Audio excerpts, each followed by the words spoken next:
పవన్ కళ్యాణ్ గారు ఎన్నికల ముందు చెప్పిన మాటకి ఇప్పుడు అధికారంకి వచ్చిన తర్వాత పదవి ఉన్నదానికి ఏమన్నా మార్పు ఏమైనా ఉందా? అట్లా ఎన్నికల ముందు ఇచ్చిన పవన్ కళ్యాణ్ ఏదైతే మాట్లాడారో మేము అధికారంలోకి వస్తే ఇలా చేస్తామని, ఇప్పుడు అధికారంకి వచ్చి డిప్యూటీ సీఎం అయ్యారు, 4 శాఖల మంత్రి అయ్యారు, అలాగే పరిపాలన కొనసాగిస్తున్నారు కానీ ఇప్పుడు నేను ఒక పార్టీ నాయకుడిగా కాదు, ప్రజల్లోకి వెళ్ళి మీరు ఒక 10 మందిని అడగండి, ఈ రోడ్డు మీద ప్రజల్లోకి వెళ్ళి పవన్ కళ్యాణ్ గారు ఈ ఎన్డీఏ చంద్రబాబు నాయుడు పవన్ కళ్యాణ్ గారి పరిపాలన ఎలా ఉందని అడగండి, వాళ్ళు చెప్తారు. ఖచ్చితంగా పవన్ కళ్యాణ్ గారు వచ్చిన కాడి నుంచి ఎప్పుడైతే పంచాయతీ నిధులు దుర్వినియోగం చేసిన వ్యక్తి మన జగన్మోహన్ రెడ్డి. పంచాయతీల నిధుల్ని నువ్వు పక్కదారి పట్టించావు.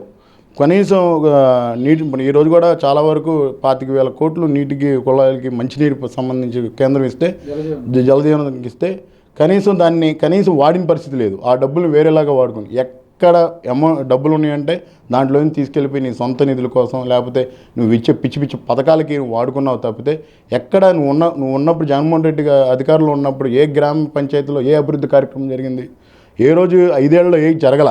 ఎప్పుడైతే పవన్ కళ్యాణ్ గారు పంచాయతీ శాఖ మంత్రి అయ్యారో, ఎప్పుడైతే కొన్ని వేల కోట్లు పంచాయతీ నిధులు ఇచ్చినప్పుడు ప్రతి గ్రామ పంచాయతీలో ఉన్న గ్రామాల పరిధిలో ఉన్న గ్రామాలన్నీ చాలా డెవలప్ అవుతున్నాయి.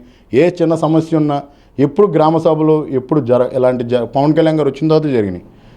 దాదాపు ఎప్పుడు గ్రామ సభలు ఏంటో తెలియకపోయింది సార్. గవర్నమెంట్ సర్పంచులు అయ్యారు తప్పితే ఆఫీసుల్లో చైర్లో కూర్చోవడం, పొద్దున మొత్తం సాయంత్రం సంతకం పెట్టుకొని వెళ్ళిపోయే బ్యాచ్ తప్పితే అభివృద్ధి పనులు చేసిన వాళ్ళు ఎవరు అంటే కొంతమంది మంచిగా చేద్దామని వచ్చినా కూడా నిధులు లేనప్పుడు పోయింది గవర్నమెంట్లు ఎవరేం చేస్తారు?